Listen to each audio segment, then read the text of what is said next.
Friends, just imagine when the Earth's atmosphere will be completely damaged.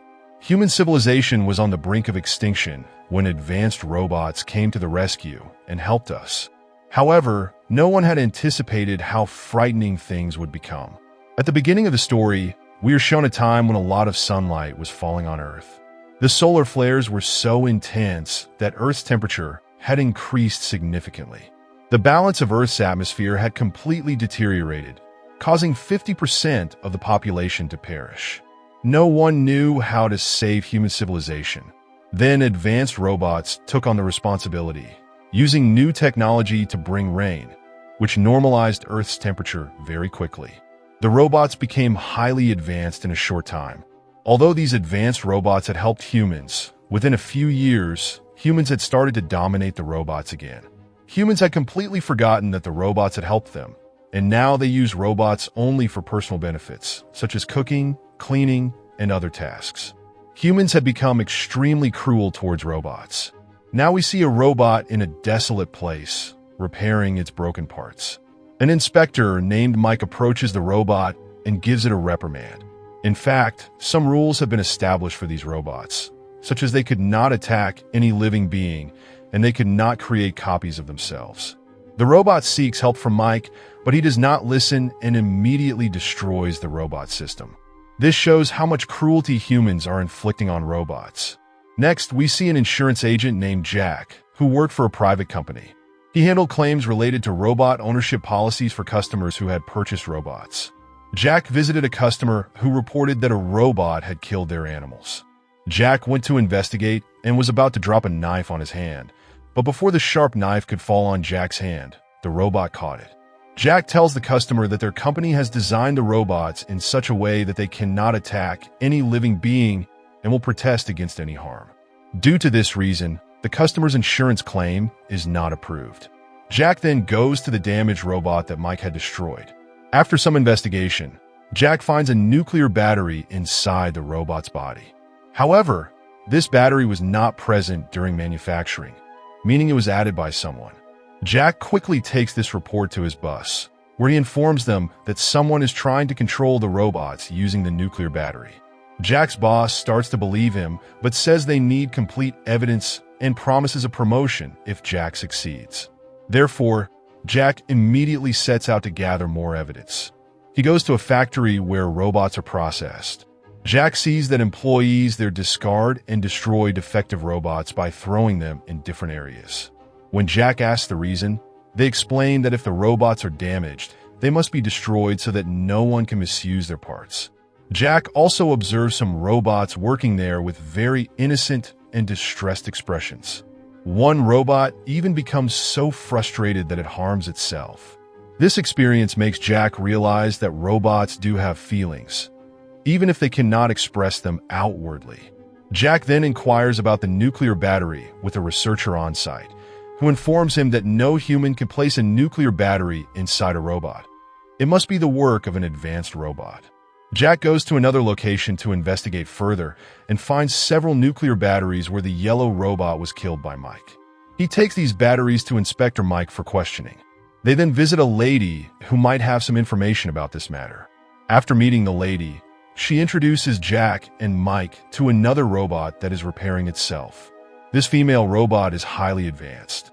The robot does not follow any of the rules set by humans, meaning it can create other robots like itself and even attack humans. Mike becomes extremely angry and starts questioning the lady, wanting to find out who is putting the nuclear batteries into the robots. Mike has already damaged the female robot and now leaves with Jack. However, Mike does not reveal that he did all this deliberately. With the female robot's parts broken, the lady will take it to someone who can repair it. They both continuously follow the lady to find out who is behind all this. Upon reaching a building, Jack decides to go inside. There, he meets a scientist named Mion. Jack shows Mion the nuclear batteries and asks who made them and who is modifying the robots' bodies. Although Mion has no specific knowledge about this, she explains that according to her experiments, the robots are becoming more advanced with the help of these nuclear batteries. These advanced robots will have the capability to create more robots like themselves, which could potentially be beneficial for us. However, Jack does not agree with this perspective and tells Mion that if she gives him information about this matter, he will ensure she receives all the nuclear batteries. Jack continues to send all the investigation reports to his boss, but receives a letter stating that he needs to close the case as soon as possible. The next day, Mion calls Jack back and informs him that she has found out who is modifying the different robots. Just then, someone knocks on the door. As Mion goes outside to check, some children, with the help of guns, attack her. Mion is killed, so Jack escapes from the scene as quickly as possible. Jack quickly gets into a car where the same female robot is present, and they both escape from the area.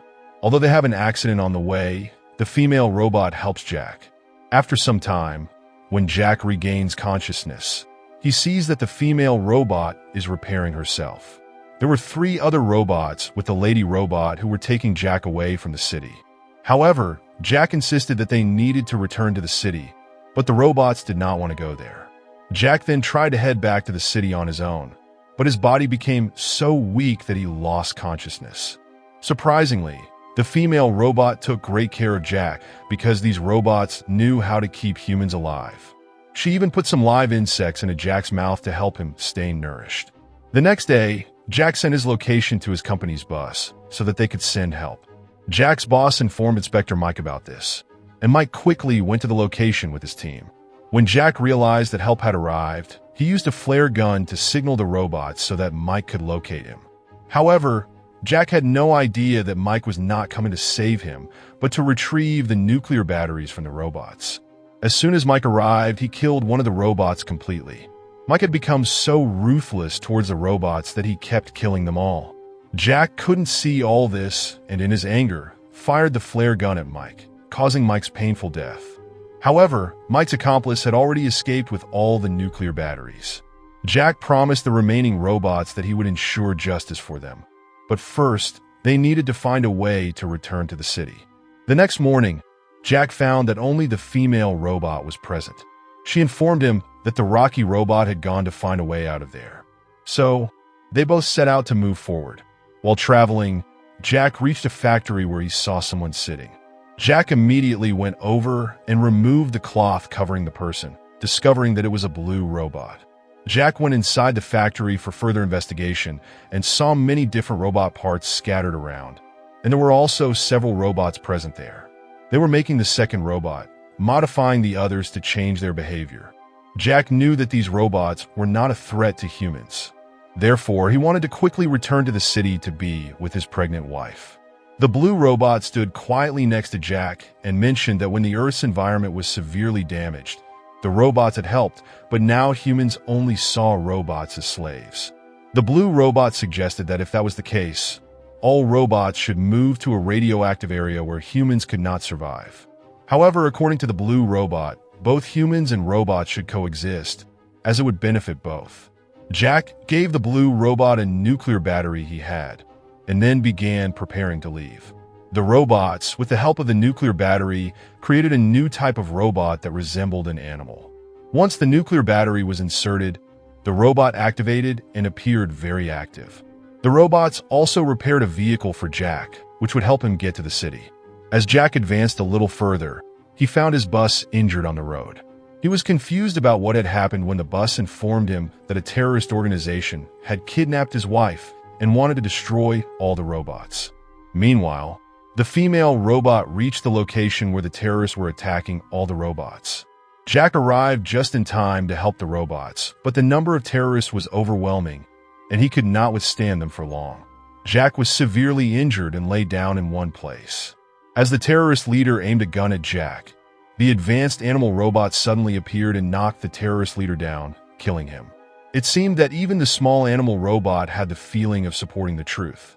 The female robot helped deliver Jack's pregnant wife. And now Jack was very happy with his wife and child. The female robot also took great care of Jack's baby. After a bit of rest, Jack returned to the city with his family. The robots had permanently moved away from humans, and this is where our story ends.